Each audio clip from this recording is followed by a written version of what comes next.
Hey yo, long time no see. Fait que là, bienvenue à Haparanda, dans le nord de la Suède. Puis ouais, c'est bel et bien de la neige qui est dans ma barbe, puis qui est dans l'air autour de nous. Fait que ouais, c'est ça, moi, je suis quand même un homme de beaucoup de contrastes.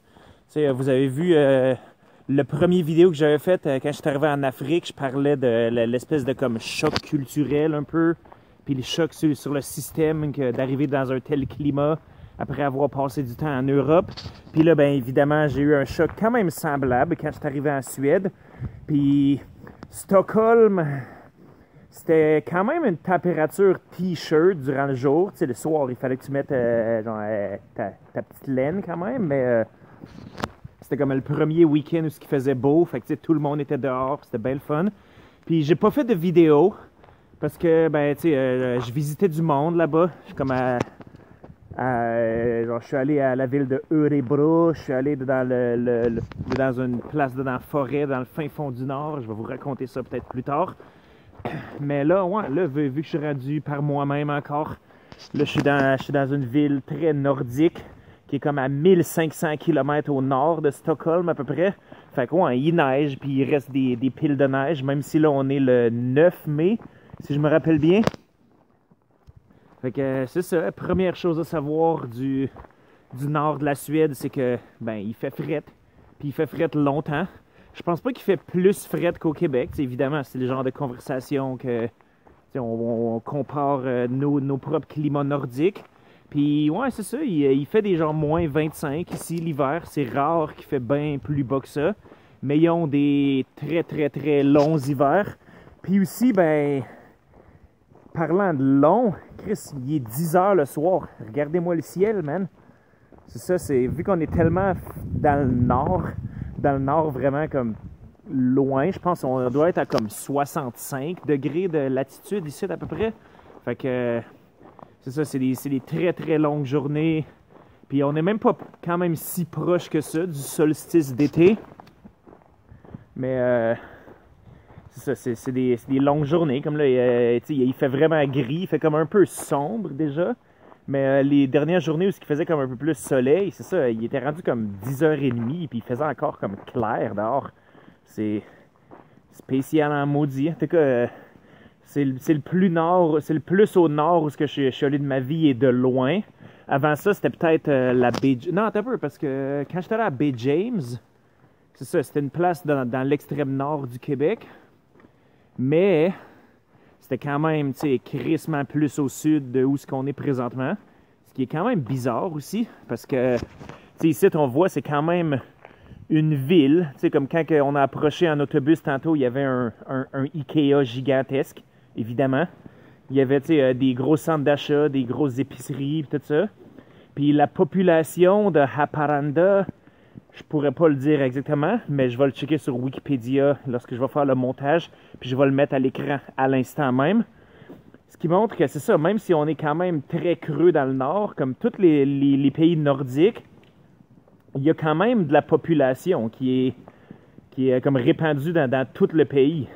Ce qui est évidemment vraiment pas le cas au Québec, puis pas mal dans tout le Canada, à part peut-être en Alberta, je dirais.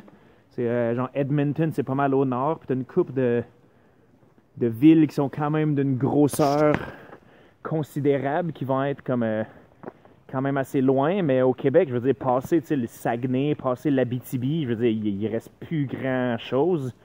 Comme c'est ça, là où j'étais allé à Baie James, c'était une communauté Cree, qui avait genre 800 personnes, je pense, puis pour y aller, c'est soit genre 2 jours de route à partir de Val-d'Or, ou ben non, c'était... Comme tu prends l'avion carrément. Puis je pense que peut-être comme quelques semaines par année, tu peux y aller en bateau, comme quand que la baie d'Hudson puis la baie, tu sais, le détroit au nord, il dégèle. Fait que, ouais, c'est ça, c'est très intéressant. Il y a pas à dire.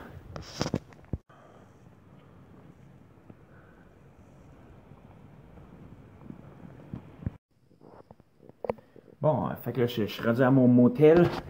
Puis ça, c'est ma magnifique chambre, comme vous voyez. Fait que quand on parle des pays nordiques, évidemment, tu sais, le monde, il dit tout le temps, comme, que les affaires, ils sont chères là-bas, puis tout ça, puis, je veux dire, il y a quand même un fond de vérité, je veux dire, tu sais, c'est clairement pas le même niveau que quand j'étais en Afrique ou quand j'étais en Pologne, admettons, parce que c'était très, très bien abordable.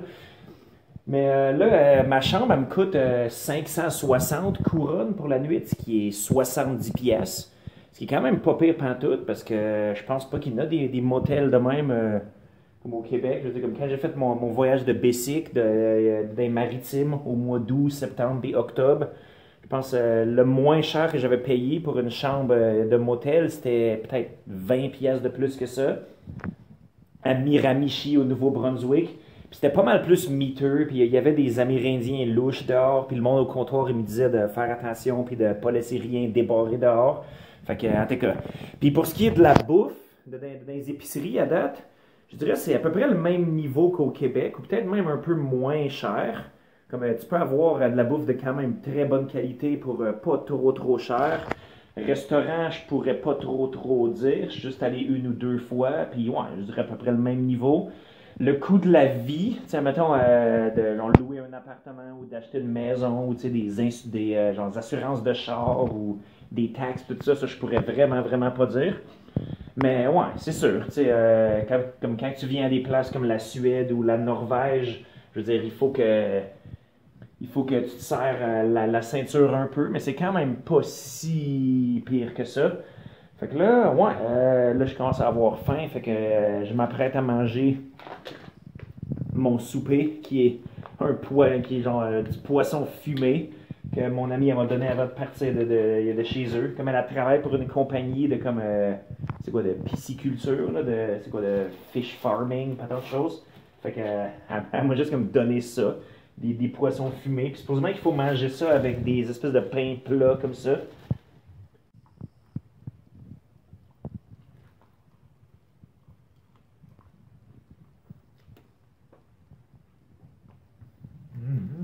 Bon, miam, miam.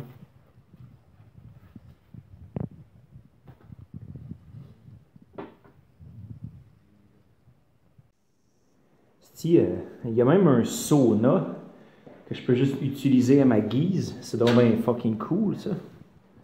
Fait que là, ouais, il dit que ça prend une demi-heure avant qu'il devienne assez chaud. Fait que ça me laisse juste le temps d'aller prendre une petite bière, ça.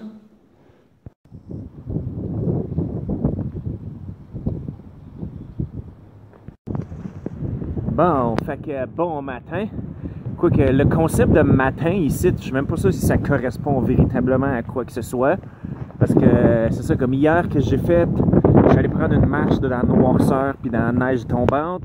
Puis après ça, je suis allé prendre un sauna puis tout ça. Puis là, le temps que je me couche, il était comme passé minuit. Puis il recommençait déjà à faire clair, Chris. Comme je regardais dehors, puis c'était comme une clarté de genre lever de soleil. Fait que c'est ça, c'est des nuits vraiment courtes ici. Fait que j'imagine c'est ça que ça va être encore comme plus ridiculement court, comme quand on va être au mois de juin. Puis ben en contrepartie, ça veut dire que les mois d'hiver ici, il doit faire noir comme fucking tout le temps. Là. Il doit juste avoir un petit peu de clarté, je sais pas, à quelque temps dans l'après-midi, je sais pas trop quoi. Fait que ouais, ça doit être déprimant sur un esti de temps ici durant les mois d'hiver. Il faut avoir une femme pour se garder au chaud puis juste genre hiberner, j'imagine. Fait que, ouais, là j'ai quelques missions. Comme là, il y a la Finlande qui est juste de l'autre côté de la rivière, comme je la regardais hier. Puis en fait, je pense que je suis passé là durant ma petite marche. Pas trop sûr si j'ai déjà mis le pied en Finlande ou pas. Fait que, ouais, ça c'est ma mission pour aujourd'hui. Là, il faut que je trouve la station de bus puis que j'aille changer de l'argent puis glander dans la ville de Tornio, qui est plus grosse, c'est ça, comme Haparanda, comme c'est ça, il y a peut-être 5000 habitants à peu près, puis Tornio, il y en a 20 000, fait que c'est ça, sa carte, ça a l'air pas mal plus gros, puis il y avait des gros centres d'achat de l'autre bord de la rivière, tout ça, fait que là, ouais, je vais rentrer en Finlande, par la porte d'en arrière, puis j'ai bien hâte. Bon, puis pour ce qui est de l'alcool, comme qu'est-ce qu'on voit, c'est que quand tu es à l'épicerie ou au dépanneur, ils ont toujours une sélection très limitée. Puis checkez-moi ça, toutes les bières sont comme capées à 3,5%. Comme même, tu sais, là, il y a la Staropramen qui vient de la Tchéquie. qui est comme, qui est importée, mais c'est une version spéciale pour la Suède. Comme on voit dessus, c'est marqué, c'est ça, 3,5%. Puis sinon, toutes les autres, c'est des sans alcool. Puis il y en a qui sont comme 2% ou genre 1,8%. Puis moi, j'étais comme, qu'est-ce que c'est ça, calice? Puis ouais, ils ont de la vraie bière, mais il faut que tu ailles à leur version de la SAQ, genre, pour en acheter. Puis je me suis fait dire, c'est parce que les Suédois, ils ont comme un problème d'alcool, que ce soit culturel ou génétique. C'est qu'ils ont une tendance à l'alcoolisme assez crasse. Fait que moi c'est quelque chose qui m'avait frappé quand même assez solide, parce que l'Europe, en général, c'est assez libéral pour ce qui est de la vente et la distribution d'alcool.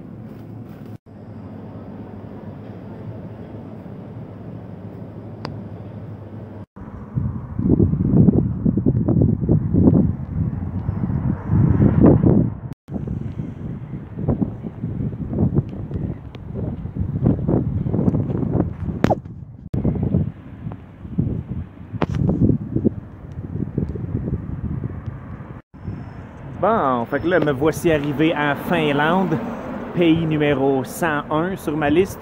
Parce que la Suède, c'était pas un nouveau pays. J'étais déjà allé très brièvement en 2008. Fait que, ouais, c'est ça. Des fois, comme quand tu traverses une frontière, tu arrives dans un nouveau pays, c'est toujours un peu excitant. Mais là, je veux dire, il n'y a pas grand-chose de différent. Il n'y avait même pas tant de frontières que ça. Il y avait juste une petite pancarte qui dit Sverige par là, puis Suomi par là. Puis, ouais, il faut juste que je me rappelle de changer mon heure, parce que c'est son 1 heure en avance. Puis là, oh, bâtard, il y a un restaurant thaï ici. Un restaurant thaï à 65 parallèles. Je veux dire, les immigrants thaïs qui ont rouvert ça, ils ont dû avoir un esti de choc, parce que c'est un climat quelque peu différent de leur pays natal. Puis d'ailleurs, ce genre de choses-là, ça me fait quand même semi-penser la question de qu'est-ce que le monde appelle l'enrichissement culturel. Comme j'étais quelque peu surpris en fait, parce que en Suède, c'était pas mal différent des autres pays d'Europe où j'étais allé avant. Comme tu sais, par exemple, en Pologne, il n'y avait pas du tout d'étrangers à part des Ukrainiens. En Irlande puis en France, j'ai passé pas mal plus de temps dans des régions rurales que d'autres choses, où il y avait une population indigène. Tu sais, des fois, tu vas voir un arabe ou un noir ici et là. Puis là, t'arrives en ville, t'arrives à Belfast ou à Paris ou même, tu sais, à Nantes, puis là, c'est genre, boum, t'es en Afrique, là.